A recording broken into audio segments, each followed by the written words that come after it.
Ô, Rodrigo, assim, pouco antes da gente começar, tu me mostrou uma pedrinha. É. Deixa eu ver essa pedrinha aí. Não é bem treta, não, mas... Primeiro vê esse aqui. Quase que eu dei um pulo, cara. Olha, já dizia o sábio Salomão, ninguém é hétero quando a barata é voadora, né? Mas por que eu tô mostrando a barata? Você vai entender. Tá bom. É porque, assim, não quero treta, mas há pouco tempo eu fui desafiado aqui. Então, o Sérgio veio aqui, ele fez um Ciência Visita aqui no Flow, e eu e o Jean estávamos na mesa e a gente estava falando mesmo de um... E, aliás, Sérgio, um abraço pra você. Eu estou lamentando você não estar aqui no bate-papo, de coração. Você sabe, com muito respeito. E uma das coisas que o Sérgio falou é o seguinte, eu vou trazer um fóssil aqui, e eu sei que foi o recorte, não foi exatamente o que ele falou, mas no recorte, assim, o Sérgio Sacani desafia Rodrigo. E colocam lá, né? Eu vou trazer um fóssil que eu tenho na minha casa e vou provar pelo fóssil aqui, vou medir o fóssil aqui.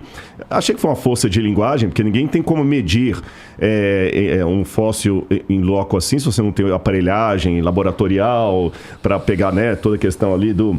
Ele vai falar melhor de datação do que eu, mas já que ele não veio, eu vim e trouxe o fóssil, que era para ele trazer. E esse fóssil, você pode... Vê qual câmera que tá com o melhor close aí. Deixa eu ver. Não sei se é a do centro aqui, você já conhece aí, Genzão. Pega aí. Isso aqui é só abrir, né?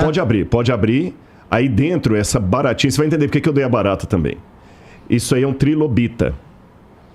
É um trilobita. Pô, cara, isso daqui é só umas ranhuras que tu fez na pedra. Umas ranhuras. É um trilobita. Aqui, não é não, família? Olha aí, dá pra ver, Jean? É um dos mais antigos tipos de fósseis que existem. Lembrando, bem claro, que eu não sou paleontólogo, então essa é uma área que eu namoro com admiração à distância, mas não sou especialista nela. Só que, olha que interessante. Eu vou deixar até que o Marcos fale mais sobre isso. Um fóssil desse, por que eu coloquei a barata? Se, pela lógica, essa rocha aqui tem milhões e milhões e milhões de anos, e o fóssil está dentro dela, então ele tem que ter mais tempo ainda. Lógico. Se você pega uma caixa e coloca cimento em volta, e o cimento tem 400 anos, a pessoa que está ali tem que ter no mínimo 400 anos, porque o cimento está fora. Concordo. Só que, se eu deixasse uma barata como essa, ao relento, quanto tempo, ou mesmo ao relento, ou sob condições, não importa, quanto tempo, daqui a 3 meses, o que sobraria dessa barata? Nada. Nada. Mas aqui sobrou tudo.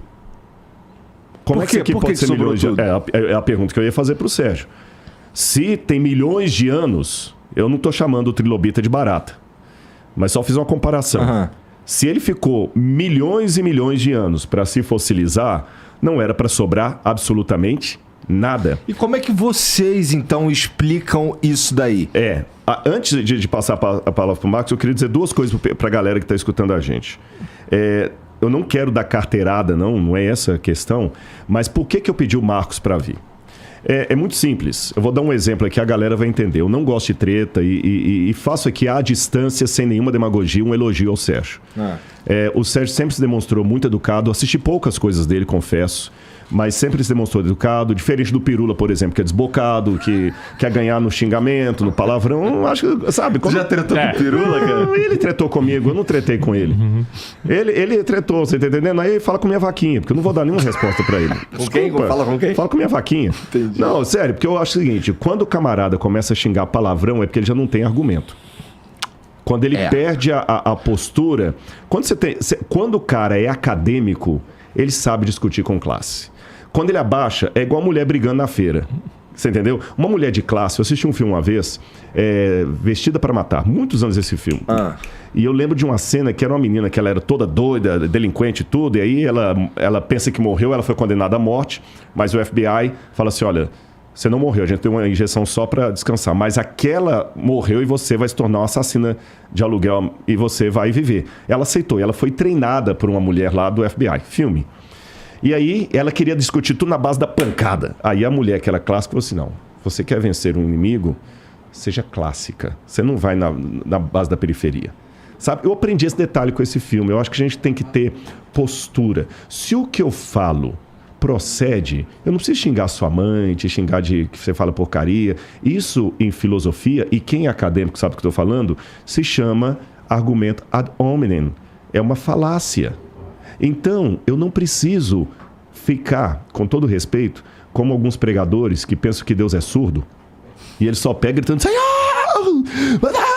Com todo respeito, Deus não é surdo. Dá para eu falar do evangelho do jeito que eu tô falando aqui. E também dá para eu falar com classe sem ficar xingando sua mãe. Isso para mim é ser barraqueiro, é coisa para feira. Pirula para mim gosta de feira. Entendi. Você entendeu? O Sérgio não. O Sérgio é outra categoria. Eu nunca tive a oportunidade de conversar com Pirula. Mas tudo bem. Jesus mandou a gente orar pelos inimigos e orar por quem nos persegue. Pô, eu tenho que botar o evangelho. Inimigo é meio forte também, não é? Não, inimigo não é assim, mas também o cara que fica falando que eu só falo B, não vou falar que ele é meu amigo. Ele pode ser outra categoria, mas amigo também não é. Né? Mas tudo bem, não tem problema não. Eu nem queria falar do Pirula. Paz e amor pra você, fica na paz, continua me xingando aí à vontade e vai falando com minha vaquinha. Agora, com relação ao Sérgio, o que acontece? Quando ele falou aquilo, originalmente nós estaríamos com uma outra pessoa aqui, um outro convidado, não é? Uhum. Aí o outro convidado não pôde vir por qualquer razão, eu mesmo sugeri pro Bruno, falei, Bruno, eu bateria um papo com o Sérgio, mas eu gostaria de uma coisa. Estou explicando para o pessoal de casa entender. Eu queria trazer alguém comigo e vou explicar a razão. Vou dar um exemplo com a vacinação, como um assunto muito polêmico. E eu ouvi médicos defendendo a vacinação com todo o argumento médico e ouvi médicos criticando a vacinação com todo o argumento médico. Eu tomei minha decisão, não vou falar qual é aqui agora para não gerar polêmica, esse não é um tema. Eu tomei minha decisão sobre a vacinação pelo que eu ouvi. Mas, se um médico, vamos supor que minha decisão foi contra a vacina, e você me trouxer aqui para conversar com um médico que é a favor da vacina, ele vai me dar carteirada à torta e à direita, porque a área dele é medicina, não é a minha. O contrário também seria verdadeiro. Se eu fosse a favor da vacina, fosse conversar com um médico que é contra, ele dá carteirada. Então, o que acontece? Como esta... É mais ou menos a minha posição com qualquer programa que eu faço, né? Não, mas você é inteligente, eu não estou puxando seu saco, não. Então, o que acontece? Na área do conhecimento, tem aonde você se especializa e onde você não se especializa. Se eu fosse conversar com o Sérgio sobre arqueologia, sobre a crítica textual do Antigo Testamento, sobre hebraico, empréstimos da língua persa no livro de Daniel, coisas técnicas que eu dei aula semana passada na pós-graduação do UNASP. Não estou me exibindo, não. Por exemplo, a questão da escrita cuneiforme acadiana, ou como é que eu sei a datação de uma cerâmica romana diferente de uma cerâmica bizantina, ou do período do ferro. O Sérgio também vai boiar, porque não é a área dele. Você está entendendo? Mas como ele me chamou para um terreno que é a área dele, eu quis trazer alguém que é da área, até para falar assim, que eu não estou falando bobagem. E acho que é importante o pessoal conhecer o currículo do Marcos, porque o Marcos, eu não estou aqui para enaltecê-lo, ele foi até a aposentadoria professor da Unicamp, tem um recorde brasileiro nacional de publicação de artigos científicos em Qualis A. Tem uma reação química. Com o meu nome, sim. Com o nome dele. Então, quer dizer, o cara não é porcaria. Desculpa, ele não é um youtuber. Você tá entendendo? Ele não é um youtuber que fica falando um monte de coisa, não. Ele é acadêmico. Só pegar o Lattes. Você quer saber? Você pega o Lattes, pega as publicações. Aliás, eu estou precisando alimentar meu Lattes. Eu tenho precisando colocar mais artigo acadêmico ali. Pega o Lattes, o currículo Lattes da pessoa, o que ele ensina. Então é que ele não vai pregar para ninguém, ele vai falar de ciência. Mas por alguma razão que eu respeito, embora me surpreenda, o Sérgio preferiu não vir. Mas como naquela fala do programa, que foi o recorte, ele falou que ia trazer o fóssil, então eu trouxe o fóssil. E aí a pergunta que você fez é a pergunta que eu gostaria de fazer para o Marcos. Eu, como leigo em paleontologia, a pergunta da barata eu faço para isso aqui. Se a barata deixada aí na natureza, em 3 meses eu não tenho nem as asas dela, como é que um trilobita deixado milhões de anos foi fossilizando aos pouquinhos e manteve tudo, inclusive o olhinho muito bem feito. O próprio Charles Darwin falou que o olho é a parte mais complicada da evolução, porque você não consegue explicá-lo através da evolução. E o trilobita, qual é o ancestral do trilobita? Quando ele aparece lá você tem vários períodos, cenozoico, fanerozoico, ele vai explicar isso. Então, eu não consigo ver como é que isso aqui tem milhões de anos e preservou, inclusive, toda a estrutura do ser. Eu só consigo ver isso aqui como um soterramento instantâneo que, de certa forma, petrificou o bichinho de uma vez só. Porque se ele ficou ao oxigênio, exposto ao ambiente, por uma semana, já não seria mais um trilobita. Porque nem um mamífero fica tanto assim. Mas aí eu vou parar aqui, senão eu vou começar a falar. O que a gente bobagem. Sabe sobre os trilobitas? Trilobitas, talvez. Eles são invertebrados? Eles eram invertebrados? Sim, é uma classe de insetos, né, invertebrados. Magníficos, na realidade, né, Igor? Se a gente for falar sobre os fósseis, podemos bater o recorde hoje do Flow, né? Nós vamos ficar aqui 5, 6, 7 horas. Mas eu, na minha defesa do design inteligente, de que fomos feitos prontos, que a Terra é jovem, o universo é jovem, o registro fóssil é a maior evidência que nós temos. Então, quando o Sacani disse que ele ia provar com petróleo, com fóssil, eu falei, epa, peraí, essa é a maior pedra no sapato de Darwin, o registro fóssil. Porque como o Rodrigo colocou tão bem, o que acontece com a fossilização? Ela tem que ser um evento catastrófico. Não dá para um animal morrer, ficar na superfície de um solo e esse sedimento ser depositado ao longo de milhões e milhões e milhões de anos. Depende de onde ele morre, não é? Sim, mas você teria que ter eventos catastróficos, por exemplo, Igor, em 75% da superfície dos continentes. A gente vai olhar nesses registros fósseis, de 75% da superfície dos continentes, 90% ou 95% são animais marinhos. Não faz o menor sentido. Isso aqui, essa casquinha que estava em volta dele aqui, isso é uma rocha. Sedimentos, rochas sedimentares. Era areia, pensa assim, misturada com água. A água evaporou, essa areia depositou e a pressão e a temperatura ao longo de um certo tempo transformou isso em rocha. Tá. Mas o animal ali dentro, ele não teria condição de esperar esse sedimento ao longo de milhões e milhões de anos ser formado, depositado ao seu redor. Esse foi um processo catastrófico que cobriu 75% da superfície dos continentes com animais marinhos. Isso bate com o quê? Com o dilúvio bíblico. É o melhor, de forma absoluta, é a melhor forma de você explicar todo esse registro fóssil, é o dilúvio bíblico. Não dá para você explicar por um processo lento, gradual e sucessivo. Essa trilobita é um animal, vivia no mar? Olha, veja só, vivia no mar, fundo dos oceanos. Você vai no registro fóssil, Igor, não tem animal. Você vai subindo nas camadas. Quando você chega nas camadas sedimentares, bum, aparecem animais absolutamente fantásticos. O trilobita não é uma forma rudimentar de vida que a gente deveria encontrar. Tanto é que é chamado de período fanerozoico, não é isso? Olha, você encontra animais absolutamente fantásticos. Praticamente todos os tipos de animais que nós vemos na Terra já aparecem absolutamente prontos no registro fóssil. Isso é uma prova mais que evidente de que a vida foi feita pronta na Terra. Ela não evoluiu lenta, gradual e sucessiva, de uma ameba primordial. Não somos amebas evoluídas, não é? Eu digo assim, né? Poxa vida, a gente descobriu que essa história de ameba evoluída não bate com o registro fóssil. O trilobita aparece com um olho composto sensacional, uma engenharia fantástica. Onde está aquele processo lento, gradual e sucessivo? Pior, a gente foi datar com carbono 14 todos esses animais no registro fóssil. Carbono 14 é um radioisótopo que tem uma vida muito curta, 5.735 anos. Então ele não serve para dizer que as coisas são antigas, mas ele é ótimo para dizer que as coisas são novas. Nós fomos em todo o registro fóssil, em todos os fósseis, e a gente encontrou o quê? Carbono 14. Então eu fiquei esperando, né, esse fóssil do Sacani, porque eu falei assim, como é que pode? Você dizer que aquele fóssil vai provar que a vida é antiga, a Terra é antiga, quando tem carbono 14. Não tem nada na Terra que não tenha carbono 14. Se tem carbono 14, no máximo dos máximos, é 30 mil anos. E eles dizem que a vida teria bilhões de anos na Terra. Não tem. Então esse fóssil que o Rodrigo trouxe fantástico. Esse estava na gaveta lá de casa. Porque quando eu vi, Rodrigo, eu lembrei que eu tinha um fóssil na gaveta. Mas peraí, deixa eu fazer uma pergunta. É uma prova, viu, Igor? É uma prova que a vida foi feita pronta, estabelecida pronta na Terra, nos seus principais filos, e a vida é jovem. E essa sedimentação, que eles dizem que ocorreu ao longo de milhões e milhões de anos, não faz sentido. É a grande pedra no sapato de Darwin. A gente tem uma evidência muito clara de que essa sedimentação ocorreu rapidamente há poucos anos. Não milhões de anos, nem bilhões, claro. Há poucos anos, milhares, não milhões. Eu sou petroquímico. Petróleo tem carbono 14, um monte de carbono 14. Carvão tem um monte de carbono 14.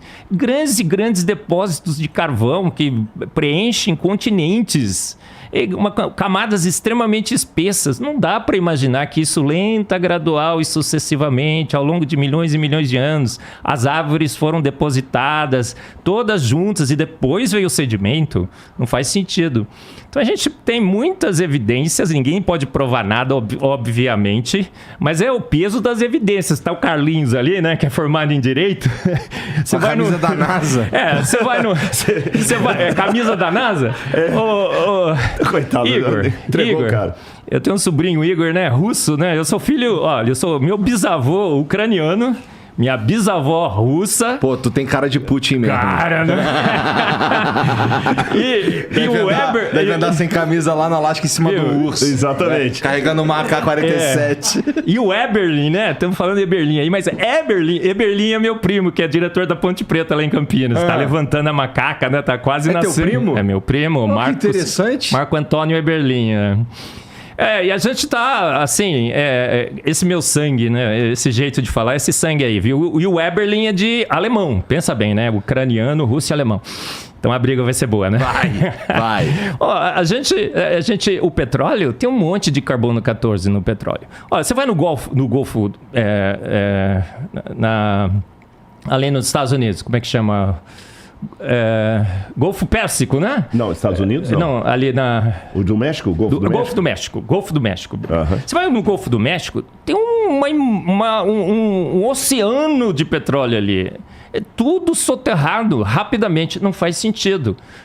Quando as águas do dilúvio retrocederam, aquele dilúvio herege que o Rodrigo advoga por aí, está demonstrado nos fatos, no planeta, na Terra. As águas do dilúvio retrocederam, Golfo do México.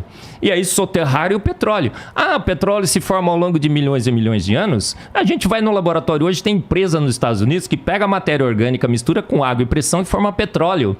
Então, o exemplo que foi utilizado é um exemplo magnífico para mostrar que a Terra é jovem. Então, peraí, você está dizendo... Vamos lá. Aquelas ossadas de dinossauros e tudo mais, tem o tal do carbono 14 que pode ter no máximo 30 mil anos? Igor, não só carbono 14, mas recentemente, Mary Schwartzer, nos Estados Unidos, uma paleontóloga, ela foi pegar um osso de T-Rex, um fêmur de T-Rex, que estava num despenhadeiro. E aí era muito difícil pegar, porque era muito pesado e muito valioso. Eles foram de helicóptero. Chegaram lá, não cabia no helicóptero. Aí eu brinco, eles foram buscar a Ferrari, não cabia no caminhão, eles cortaram a Ferrari no meio, sabe? É mais ou menos assim. Cortaram o osso de T-Rex. Igor, dentro do osso do T-Rex tinha tecido mole, células sanguíneas, ele cheirava mal, sequer estava mineralizado. Hoje, aí saíram cortando tudo quanto é ossinho do registro fóssil. Ô Marcos, rapidinho, só pra gente... Sim. Porque assim, leva em consideração que tudo que vocês estão falando aqui hoje novo. Vai contra tudo que eu aprendi, sim, tá bom? Sim, claro. Então, assim, Ô, Igor, eu era um evolucionista teísta, eu fui 40 anos evolucionista teísta. O que significa isso? Eu cria nos milhões de anos, eu cria no registro fóssil, eu cria em Darwin. Eu só achava que Deus tinha guiado isso, que não faz o menor sentido, tá? Mas eu cria nisso. Aí eu fui me convertendo ao longo dos anos com os dados, com esses achados. Então, especificamente esse aí do osso do tiranossauro, cara, assim, não quero dizer nada com isso, tá? Não tô te chamando de mentiroso, mas como é que eu comprovo isso? Até pra quem tá ouvindo a gente. Olha, nós temos mais de 50 artigos científicos hoje publicados. É só entrar e colocar o currículo Lattes dele. Não fui eu que publiquei, não sou paleontólogo, sou químico, né? Mas química é tudo e tudo é química, né? Mas você sabe falar de mol, de inox. No final tudo converge para química. Eu acho que por isso que é muito legal você discutir o design inteligente à luz da química. A fossilização é um processo químico que transforma a matéria orgânica e inorgânica. Igor, pensa bem. Você vai num osso de T-Rex, sequer fossilizado ele está. Ele está orgânico, ele cheira mal. Cheira mal é putrescina e cadaverina. São duas moléculas voláteis. Como é que eu... Assim, o meu ponto é... Dá pra gente encontrar essa informação que você tá dando Olha, aí? procura tecidos moles em dinossauros. Os artigos. Eu coloco no meu livro. Eu tenho no meu livro. Tem no site da TDI Brasil. É isso que eu fico chateado. Desculpa eu ter interrompido, porque isso não é passado. Tem um ex-ateu chamado Lee Strobel, que ele era ateu, mas dá pancada em tudo e tal. Tanto é que ele escreveu o livro Em Defesa de Cristo, A Case for Christ, A Case for Faith. Quando ele deixou de ser ateu, um dos nós dele foi essa questão da evolução. E ele é interessante que ele é jornalista. Sabe o que ele fez como jornalista? Ele foi jornalista do Chicago Tribune. Ele era especializado em pegar furos. Ele começou a entrevistar especialistas que quebravam esse status quo establishment. E ele viu que, poxa, tem alguma coisa errada aqui. Eu queria pedir só uma gentileza para colocar aquela foto de novo lá. Eu que pedi essa foto, porque eu fico muito preocupado com a didática da coisa. Sim. E só para deixar claro também, porque depois vão encher meu saco, eu perguntei pro Rodrigo e pro Marcos antes se eu podia fumar meu cigarro de palha e eles falaram que tava tudo bem. Tranquilo, não tem problema então não enche nenhum, o saco no comentário, tá? E o de palha é até melhor, né? Sim, o outro eu não aguento É o também. menos mal, né? O outro Vamos dizer não assim. aguento. Olha aqui, eu quero só pedir a questão acadêmica, perdão, didática aqui para o pessoal de casa entender. Isso aqui é o que chamam, porque tem uma parte aqui em que a arqueologia e a paleontologia estão mais ou menos semelhantes, porque eu também trabalho com estratigrafia. Só que enquanto eu falo de... Estratigrafia Estratigrafia é o seguinte, vou falar na linguagem arqueológica. Tá bom. Depois eu transfiro para paleontológica. Você tem aqui, igual esse Lego aqui, tem uma cidade bonitinha, funcionando, as casinhas e tudo mais. Vem guerra, destruição, erosão, abandono da cidade, ela vai sendo destruída. Vem uma outra civilização e constrói uma cidade por cima. Repete-se o processo. Guerra, destruição, mudança no tempo, abandono, vem outro constrói. Com o tempo você vai fazendo camadas de cidades. A gente chama isso de tel. Tá certo? Tel em hebraico, tal em árabe. Então, o que está mais embaixo é mais profundo, o que está em cima é mais recente. E pelos elementos que eu encontro ali, como cerâmicas, moedas, a gente usa também datação absoluta de laboratório, ossos. Eu consigo falar, olha, isso aqui, essa camada aqui é como um bolo de aniversário cortado. Esse pessoal aqui viveu no período do ferro 2. Então a civilização que está embaixo é ferro 1 ou bronze. Tá. O que está em cima, período grego, persa e tudo mais. Então o que acontece? A paleontologia tem o mesmo sistema da estratigrafia. Só que enquanto eu estou falando de uma estratigrafia do ano 3100 antes de Cristo até hoje, eles falam, como o Marcos mencionou, dos milhões de anos, mas o processo é o mesmo. Só que enquanto eu estou falando período do calcolítico, bronze, ferro, persa, romano, etc., eles estão falando de período... aí tem todo o período lá, paleozoico, mesozoico e cenozoico. O paleozoico é o mais antigo, tá bom? O mesozoico é o mediano, o cenozoico está ali. E esses períodos ainda são subdivididos em vários outros períodos, como você pode ver ali à direita. Agora, qual que é o ponto do Marcos? Se o pessoal de casa olhar para o lado esquerdo, você tem a coluna geológica, como as coisas estão montadas, tá certo? O primeiro ponto que chama atenção ali são o trilobita. É o primeiro ser que aparece ali, ó, junto com a concha. Aquilo é um trilobita. É um trilobita, tem uma conchinha no meio. Isso, tem dois ali, ó, da direita e a esquerda. Exatamente. Tem um trilobita de um lado e outro do outro e uma concha no meio. O ponto que o Marcos chama atenção é o seguinte: se a evolução das espécies de Darwin fosse correta, cadê o resto da evolução na coluna geológica? Porque se tudo começa de uma ameba que vai ampliando, essa história está faltando um pedaço. Porque a trilobita já aparece ali, ou o trilobita ou a trilobita, eu sempre confundo isso, viu? Tanto faz, né? Mas já aparece um animal ali já aparece grande. É as trilobitas, viu? As trilobita, eu dei um Google aqui, achei. A trilobita, se ela já aparece ali e a evolução é verdadeira, eu tenho que encontrar os ancestrais da trilobita para trás para fazer a linha evolutiva. Esse é o primeiro problema. Cadê os ancestrais? Ô, Igor, você olha lá... que é tão vazio, que o período que ela aparece é chamado de Cambriano. E eles chamam de explosão cambriana. O que é explosão cambriana? A vida aparece ali no Paleozoico, pronta. Não tem vida, não tem vida, não tem vida, de repente, bum, aparece Esse é o primeiro vida. problema. Olha os animais, a complexidade dos animais que aparecem ali. Os dinossauros estão lá no Triássico e no Jurássico, os dinossauros. Agora, qual que é o problema? Muitas vezes, isso aqui eu fiquei um pouco assim, poxa, não é verdade. Falou assim, o Rodrigo, mas ele tem um viés religioso. Ele tem um viés religioso. E o outro lado não tem. Veja bem, os alemães estudam tão a sério essa questão de viés, que eu prefiro chamar de cosmovisão, que todo mundo tem. Você tem lá em alemão a palavra Verschantal, que é cosmovisão em alemão. É uma palavra técnica do alemão, tá certo? E ela tem todo um estudo filosófico. Todo mundo tem a sua cosmovisão. O ateu também ele tem a cosmovisão. É a forma como ele enxerga o mundo. Quer ver um exemplo? Exatamente. Quer ver um exemplo de cosmovisão ateísta? Para que a evolução de Darwin seja correta, é imprescindível. Isso aqui não é a opinião do Sérgio, minha, do Marcos, ninguém não. É imprescindível.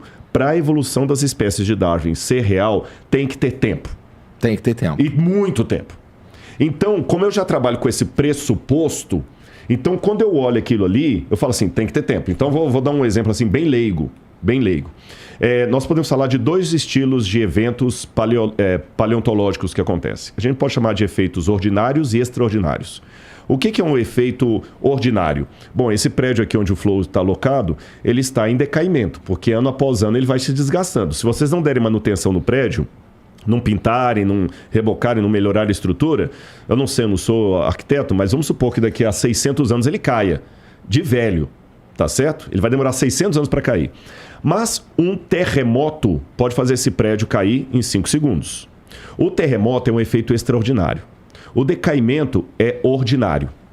O ordinário nós não testemunhamos, porque ele é lento, é gradual. Eu vou precisar viver 600 anos para ver o prédio. Impossível. Mas o outro não, o outro é testemunhável. Agora, se alguém passar aqui e ver o prédio caído e por questão de cosmovisão negar o terremoto, ele vai falar o seguinte, esse prédio aqui tem 600 anos. E a gente sabe que não tem 600 anos. Mas ele fala, tem 600 anos. Por quê? Não, porque eu cheguei e já estava caído. Para ele estar caído desse jeito, ele tem que ter sido construído há 600 anos atrás. Mas espera aí. E se houve um terremoto? Não houve terremoto. Então, quando o camarada já fala, não houve terremoto, ele já está trabalhando com uma cosmovisão. Então, eu acho que eu tenho minha cosmovisão, o Sérgio tem dele. Agora, a chamar a cosmovisão do outro de enviesada como se eu não tivesse um viés, isso para mim é desonesto. Eu vou explicar por quê. Todo mundo tem uma cosmovisão. Você falou de futebol aí, é lógico que se você gosta do seu time, você vai para lá já querendo que ele ganhe. O problema é quando a cosmovisão se torna uma coisa desonesta e injusta. Vou dar um exemplo. Toda mãe ama o seu filho. E ela vai achar o seu filho a criança mais linda do mundo. Você tem suas meninas aí, que vocês têm 2 filhas. As mais lindas do mundo. Pra você, as mais lindas do mundo, você entendeu? E se um cara mexer com ela, vai ganhar um supapo. Você entendeu? Vai ganhar, legal. Você não faz isso por todas as meninas do mundo. Você faz pelas suas, porque são suas. Beleza, parabéns pra você. Você já tem essa cosmovisão paterna em relação a elas e você vai sempre vê-las como suas filhas. Eu vejo como 2 garotas. Você vê como suas filhas. Beleza. O que é errado? Se Deus que defenda, eu não quero isso, eu só estou comparando, se as suas filhas cometessem um crime, alguma coisa muito séria, arrebentassem com a vida de alguém e tudo mais, e você como pai paga a polícia para poder liberar suas filhas, aí a sua cosmovisão paterna se tornou uma injustiça enviesada. Tá certo? Então eu acho o seguinte, o que eu tenho que falar é o seguinte, você não pode deixar que sua cosmovisão se torne um viés. Aí eu concordo. Agora dizer que eu sou neutro, eu faço ciência neutra, quem tem viés é o outro? Não. Todo mundo tem cosmovisão. Esse ponto é pacífico.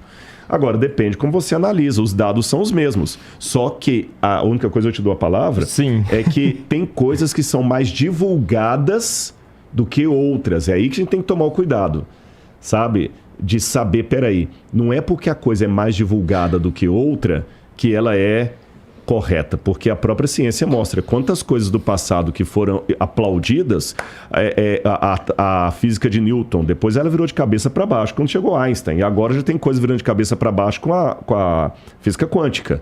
Então, quer dizer, sabe, temos que tomar um pouquinho cuidado com alguns dogmatismos, e cientista fala que ele é neutro, que ele só trabalha com fatos. Não, ele às vezes é tão dogmático como o crente. Posso dar um exemplo desse dogma? Igor, quando descobriram os tecidos mole em dinossauro, todo mundo sabe que carne, por exemplo, não dura mais que alguns poucos dias fora da geladeira. Todo mundo sabe disso, não sabe? É óbvio e evidente. Isso é uma evidência científica. A gente pode fazer o experimento. Ele é reprodutível. Você pode fazer em vários pontos do mundo.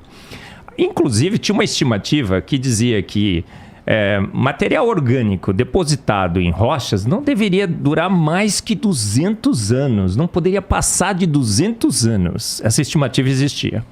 Quando encontraram esse tecido mole dentro de dinossauro, ele estava orgânico. Tinha, vamos dizer assim, carne e ossos ali.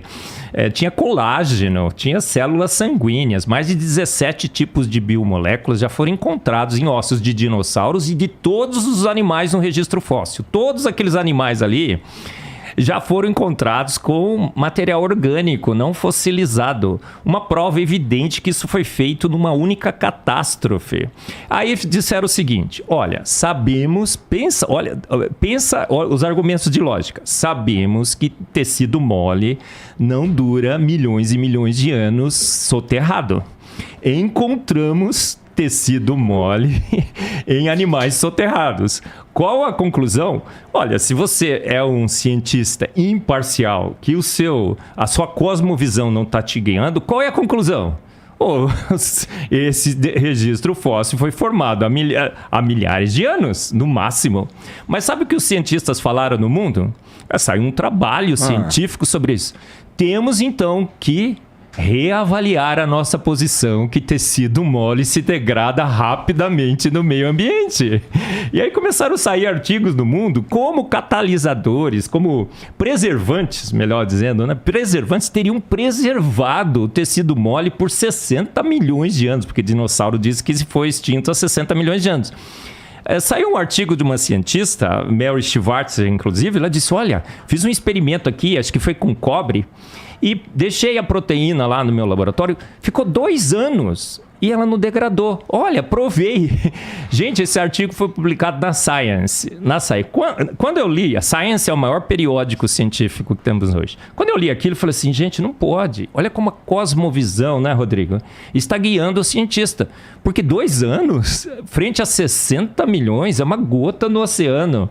Não tem como você preservar tecido mole em dinossauro por 60 milhões de anos. Então a gente tem uma prova definitiva. Eu acho que é quase que irrefutável. A gente não tem provas irrefutáveis, mas é quase. Você como químico, está dizendo que não tem algo que manteria aquilo ali orgânico por todo esse tempo. Olha, você pode colocar o preservante que você quiser.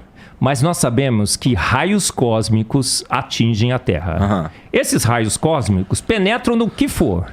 Solo, inclusive, rocha, inclusive. Ainda mais em rocha sedimentar. Então você pode preservar do jeito que você quiser. O raio cósmico destruiria. Até o raio que o parta. Até o raio que o parta. Então, assim, é uma questão de fé? Absolutamente não. É uma questão de ciência. Agora, por que não se aceita? É porque, assim, estão falando que o Palmeiras tem Mundial e o corintiano não vai aceitar, não é? Não, mas não tem, né? É ciência. Eu não sei. Eu só vou te pretando. Você viu que eu não tô nessa treta. Mas é como você chegar numa assembleia de corintianos e falar assim, gente, eu descobri que o Palmeiras tem Mundial. Eles não estão aceitando. É óbvio demais. É óbvio demais que a Terra é jovem. Que a Terra é absolutamente jovem e é óbvio demais que a vida na Terra é jovem. A gente tem evidências no genoma, a gente tem... tá vendo esse registro fóssil todo aqui? A gente encontrou esse registro fóssil em cima dos Alpes. E sabe o que tinha lá? Restos de animais marinhos, em cima dos Alpes. Aí eles falaram assim, olha, era um fundo do mar que ao longo de milhões e milhões de anos foi se transformando nos Alpes. Mas a gente sabe que a erosão come a superfície dos montes 4 milímetros por ano. Milhões e milhões de anos, a superfície dos Alpes já teriam sido lavadas pelo menos 100 vezes. Mas o registro fóssil está lá, os fósseis estão lá. O que isso significa? Uma grande catástrofe global, soterrou tudo isso. Olha, tá vendo ali? É fantástica essa figura aqui, né, Rodrigo? Na verdade, eu confesso, até desculpa invadir o programa, eu quase virei um co-host aqui, né? Eu digitei aqui e pedi para ele pegar no Google tá vendo, lá. Igor, tá vendo as superfícies? Elas são lisinhas. lisinhas. As camadas são lisas. Isso não pode ser um processo de milhões e milhões de anos. É um Que camada você está falando? Ó, cada camada dessa, ó, do Permiano, do Triássico, do Jurássico, do Cretácico. Como se fosse um bolo de aniversário. As fatias do bolo, elas são lisinhas, suaves. A erosão deveria ter alterado a forma. Tem registro fóssil na Terra que está dobrado. Vamos lá fora. Eu quero dobrar a rocha. Você me ajuda, Igor? A dobrar a rocha? Alguém aí que está nos ouvindo gostaria de participar de um experimento de dobrar a rocha? Rocha não dobra. Eu não sei se eu estou entendendo o que tu quer dizer com lisinho. Lisinho. A superfície não está lisinha, bonitinha.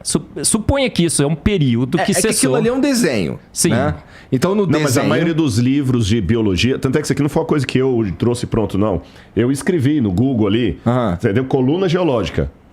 A primeira foto ali eu procurei, foi aleatório. Se você pegar qualquer livro de biologia que é usado na universidade, de teoria evolucionista, é uma foto similar a essa que vai aparecer. E o pior... Você está dizendo que, vamos lá, pior que eu tenho o poder de escavar aqui agora, ou num lugar que é rico, nisso daí, eu tenho esse poder de escavar e eu vou ver claramente as camadas. E as camadas estarão lisas, planas, paralelas. E nos Estados Unidos, por exemplo, que eles escavam muito por lá, tem essas camadas que se propagam por vários e vários estados, quase que pelo continente inteiro. É uma bacia. Aquilo lá foi uma grande catástrofe, muita água com lama que soterrou uma sobre a outra rapidamente. Capaz de, inclusive, aprisionar os animais e impedir que os decompositores fossem lá e fizesse a decomposição da baratinha que o Rodrigo trouxe aqui. Sensacional esse exemplo, viu? Gostei, Rodrigo. Obrigado. A barata, como é que você pode pensar? Uma barata vai lá, milhões e milhões de anos, não tem jeito. Os decompositores foram feitos, inclusive, para decompor rapidamente. A gente sabe, é contra o bom senso. É contra o bom senso o registro fóssil ter sido formado ao longo de milhões e milhões de anos. Você está chocado, não está? Eu também estou. Eu dava aula disso, Igor. Agora, eu dava aula de petróleo, de petroquímica. Eu falava para meus alunos, olha, milhões e milhões de anos o petróleo foi formado no registro fóssil, soterrou substâncias orgânicas, pressão e temperatura ao longo de milhões e milhões de anos. Aí eu fui no laboratório, você faz em horas petróleo. Aí eu fui olhar assim, olha só, camadas dobradas, não pode. O que significa que as camadas dobradas? Elas foram formadas rapidamente, não estavam solidificadas o suficiente ainda, uma pressão na deriva continental, dobrou as camadas. O que tu quer dizer com rapidamente? É um espaço de tempo muito... Assim, é como se essa escala fosse real, só que muito menos tempo. É isso que você está dizendo? Foi feito tudo de uma única vez durante o grande dilúvio que tivemos na Terra. Então todo mundo morre, todo mundo é do mesmo período aí. Cada camada dessa é uma das tsunamis que foram produzidas por... Tem modelos criacionistas que explicam muito bem esse... Agora, é um modelo de religiosos, de gente que não fala nada com nada, né? Como disseram do Rodrigo, não. É modelo de gente que estuda, Igor. A gente estuda. A Bíblia diz assim, estais sempre prontos a dar a razão da sua fé e da sua esperança. A fé é o firme fundamento. Estais sempre embasados. A ciência está do lado da nossa fé. Exatamente. Eu não creio em Deus. Eu tenho certeza absoluta que ele existe, Igor. Por quê? Porque eu estudo. Eu sei química, bioquímica, aprendo cada dia mais.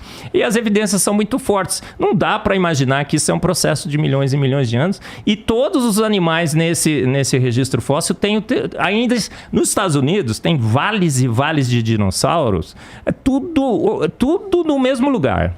Você vai lá, os ossos estão tudo misturados. Não faz sentido, porque se fosse um bicho que morreu, o osso estava tudo juntinho daquele bicho. Mas é uma sopa, uma canja de galinha. Galinha, porque diz que evolui para galinha, né? Então, dinossauro, galinha é a mesma coisa. E você vai ver, os ossos mais leves estão em cima, os mais pesados embaixo. Pô, isso é uma prova mais que evidente de que uma quantidade imensa de dinossauros ficou ali presa naquela situação, não conseguia mais fugir das tsunamis. E a última onda fez aquela sopa de galinha e soterrou tudo. Os vales de dinossauros nos Estados Unidos, tem vale de dinossauro na Argentina, no Brasil, aqui no Nordeste brasileiro, baleias na Argentina. Então, olha, é a maior evidência de que a Terra é jovem. E não os foi bichinhos um meteoro lá que matou os dinossauros. E os bichos, tem há controvérsias. E ó, tem gente que acha que o dinossauro não estava na arca. Eu também achava, viu, Rodrigo?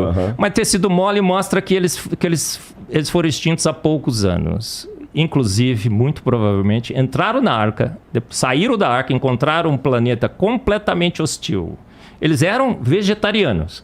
Aí eu até brinco, né? Já pensou o desespero do dinossauro dentro da arca? Quando aquela pombinha veio com aquele galinho, aquela folhinha, ele falou, opa, deu mal, né? Saíram no mundo totalmente hostil. Eles passaram a ser carnívoros. A gente encontra T-Rex com restos de vegetais dentro... Isso que eu ia te perguntar. Pô, tá me falando que o tiranossauro é herbívoro, desculpa aí, Igor, de destruir a sua cultura hollywoodiana, mas eles eram herbívoros. O T-Rex, você já olhou pro T-Rex? Ele é um bracinho curtinho. O de Hollywood. O de Hollywood. Mas você já investiu... Ele assistia Barney quando era criança. O T-Rex tem um bracinho curtinho. Família dinossauro. Família dinossauro. Ele é gordo, muito, muito gordo, pesado. Não é muito bom de briga. Encontraram o T-Rex com a arcada dentária, muitos deles intacta. E perceberam que os dentes eram fracamente fixados à arcada dentária. Ou seja, se o T-Rex desse uma mordida assim, ó, né? Perderia os dentes. Ficaria banguela. E banguela não vai pro inferno, né, Rodrigo? Ah, não? Por quê? Não Porque sei, no inferno haverá choro e ranger de dentes.